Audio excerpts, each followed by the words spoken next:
What's going on, everybody? Welcome back to the channel. Yes, you are looking at a AC low side hose or suction hose that is cut in half, and I will get into this and explain to you why this is cut in half and explain to you what was going on with the AC system. But first, you need to go over to RaymanRaysRepairs.com and click on Influencer Gear and buy a t-shirt or a sticker.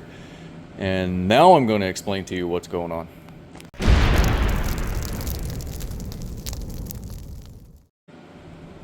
Okay, so this hose here is the low side hose. There's a low side port. This connects, this is a little manifold, this connects to the compressor. First of all, this gasket wasn't on all the way. It's supposed to be like that, but it was pinched over like that. With the AC system on, and this is on a 2017 6.7 Power Stroke, this line, within about 15 seconds of the AC being on, this line was a block of ice. It was just completely solid block of ice. It was frozen. So I'm gonna go over to the truck and show you what's going on over there. Oh, and I cut it open to see if there was anything clogged up inside of it, to see if maybe the hose collapsed or anything like that. You can't really see in there. You can kind of see right where the tip of my finger is, where it was coming apart a little bit.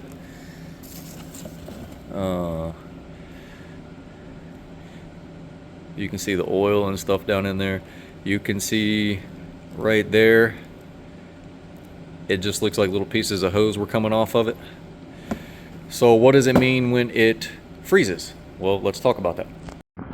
Okay, so the low side port sticks out this way, connects right here, runs down.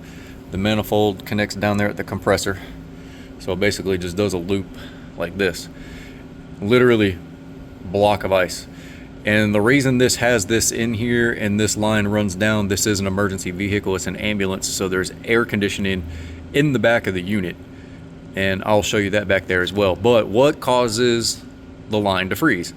Well, you're low on freon, or you got a restriction somewhere and it can't suck the freon through, and it can't push it through the evaporator core or suck it, you know, just do the whole thing. So I took this hose off. As you can see on the inside of that hose, it was coming apart a little bit. It wasn't collapsed. So am I concerned about that? Yeah, because the hose is starting to come apart. So I'm going to replace that hose anyway. It'll be here tomorrow. Let me take you inside the back and I'll show you where the unit is back there and show you what else I found. Okay, so this is the unit in the back. Okay, right here, it's just another unit. There's actually a blower motor inside here. Okay, you got this. There's a metal pipe that goes right here, which connects to that line right there.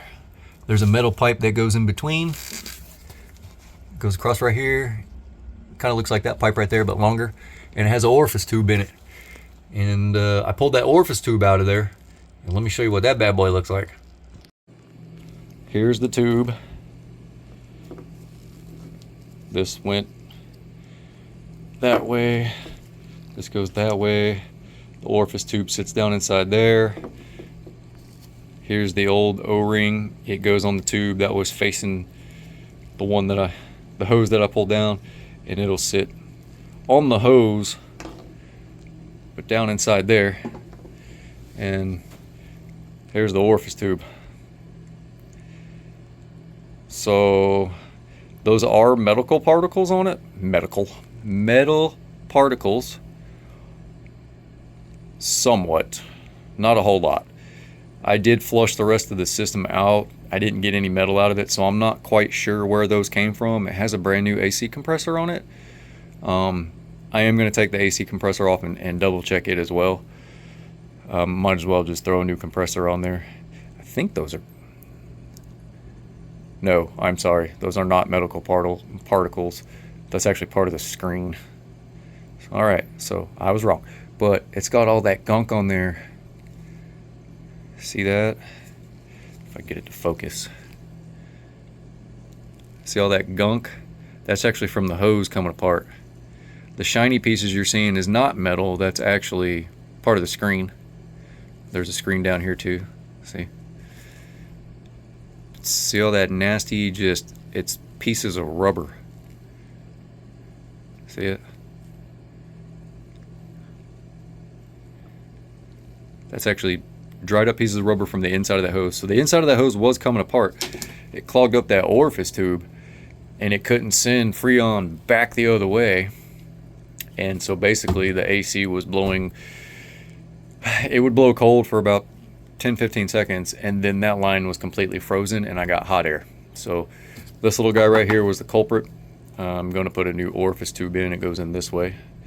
Put a new orifice tube in, change the O-ring, and put a new hose on it. That hose will be here tomorrow. Once all that put back together, I'll run a vacuum on the system, pull down any moisture out of the system, probably about 20 minutes or so, and then I'll recharge the system and we are good to go. I've run into this problem twice already with that hose collapsing and the orifice tube. Not all of them have an orifice tube. Some of them do have an expansion valve in the back. Now remember, this is in the back of the vehicle. This, not the back passenger seat, but in the back of the vehicle. Completely different system. Uses the same freon, and it uses the compressor off the engine to work. But the AC in the cab uses the expansion valve. Back there in the back, it uses an orifice tube. Some of them do have an expansion valve, but that's the problem. That's why my line was freezing, and plus the line was coming apart. So anyway, I love you guys. I'll see you on the next one.